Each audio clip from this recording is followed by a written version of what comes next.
Sorry मैं इतना late video बना रही हूँ बिकॉज़ मैं थोड़ा सा फैमिली रीजंस की वजह से बहुत ज़्यादा बिज़ी हो चुकी थी, इसलिए मैं रेगुलर वीडियोस नहीं डाल पा रही थी। आप सभी दोस्त मुझे क्षमा करेंगे। आप सब मेरे प्रिय दोस्त हैं। आई नो मेरे जितने भी सब्सक्राइबर्स हैं आप सब मेरे ख़ास फ्रेंड्स हैं, तो मुझे पता है कि आप लोग मुझे क्षमा कर देंगे।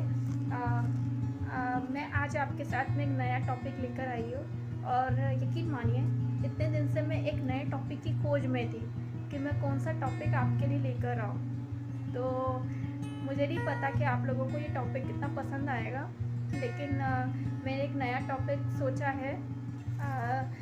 एक नई बुक है जिसको मैंने थोड़ा सा पढ़ना स्टार्ट किया है और मैंने सोचा है कि उसी में से आपको मैं स्टोरी सुनाया करूँगी, and that is the religious book. आप लोग देख सकते हैं इस रिलीजियस बुक का नाम, इस बुक का नाम है शिव से शंकर तक, लिंग प्रतीक का रहस्य, देवदत्त पट्टनायक, मतलब रिटन बाय देवदत्त पट्टनायक। तो एक्चुअली ये जो बुक है तो इसमें हमें भगवान शिव से रिलेटेड सारी जानकारियाँ हमें प्राप्त होंगी। तो आज का हम जो चैप्टर है स्टार्ट करते हैं कि एक्चुअली इसमें बताया गया है कि ब्राह्मण कौन थे और ब्राह्मण का कर्म क्या होता था और शिव कैसे दिखाई पड़ते हैं या शिव का एक्चुअली वास्तविक स्वरूप क्या है।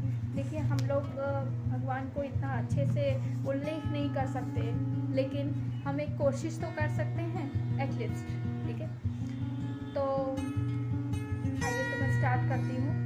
तो देखिए सबसे पहला चैप्टर जो है इसका नाम लिखा हुआ है शिव का एकाकीपन। एकाकीपन यानी कि अकेलापन। ठीक है, शिव जी का अकेलापन क्या था। तो आइए हम सबसे पहले ये समझते हैं कि ब्राह्मण कौन हुआ करते थे। देखिए ब्राह्मण एक्चुअली वो होते हैं जो यज्ञ करते हैं, जो पूजा पाठ करते हैं, जो हवन करते हैं और जो ईश्वर के एकदम बहुत करीब होते हैं, वो ब्राह्मण होते हैं। जो भी वो क्रिया करते थे भगवान के लिए, हवन करना, पूजन करना, वो सारी चीज़ किस तक पहुंचती है?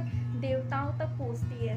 देवता बहुत 36 करोड़ देवी देवता हमारे यहाँ पर पाए गए हैं, तो बहुत सारे देवी देवताएं हैं और हम सबकी अलग अलग भिन्न भिन्न तरीके से पूजा पाठ करते हैं। ठीक है, अब हम जानते हैं कि राक्षस कौन होते हैं। राक्षस यानी कि जो बहुत ही निचली जो मतलब जैसे कि हमने टीवी पे भी देखा है और हमने जितना जाना है, तो राक्षस वो होते हैं जो किसी भी पॉजिटिव कर्मा को होने ही नहीं देंगे। जो जैसे कि हम हवन कर रहे हैं, पूजा पाठ कर रहे हैं, कुछ भी कर रहे हैं, तो उसको वो कम्प्लीटली होने ही नहीं देंगे। तो वो होते हैं दानव, राक्षस होते हैं। और राक्षसों का अंत करने के लिए ही जो है बड़े बड़े अवतार लिए गए। ठीक है, जैसे कि राम अवतार लिए गए, कृष्ण अवतार लिए गए और देवियाँ आई, तो बहुत सारे अवतार लिए गए राक्षसों को दूर करने के लिए, नेगेटिविटी को दूर करने के लिए, पॉजिटिविटी को स्प्रेड करने के लिए। अब इस चैप्टर में ये बताया गया है कि भगवान शिव कौन है। तो भगवान शिव जो है बेसिकली इसमें जो इनका बताया गया है कि शिव जो हैं वो बहुत ही बड़े शिखर पर वास करते हैं, पर्वत पर वास करते हैं। उनकी जटाएं हैं, खुली हुई जटाएं हैं, माथे पे चंद्रमा है, विराजमान है। ठीक है, फिर वो भस्म से रमित हैं, यानी कि भस्म उनकी बॉडी पर पूरी तरह से भस्म मली हुई है।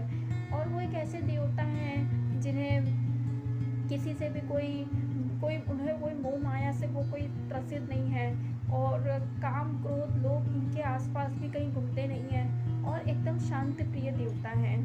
गले में इनके सर्प विराजमान है। तो हमें शिव से क्या समझने को मिलता है बेसिकली कि हमें भी हमारी ज़िंदगी में बिल्कुल शांत प्रिय होना चाहिए और हमें एनिमल्स से भी उतना ही प्यार करना चाहिए, क्योंकि भगवान भोलेनाथ जो है उन्हें हम पशुपतिनाथ भी कहते हैं, तो वो पशुओं से भी उतना ही प्रेम रखते हैं। तो हमें भी पशुओं का ख्याल रखना चाहिए और वो भी एकदम शांत प्रिय हैं।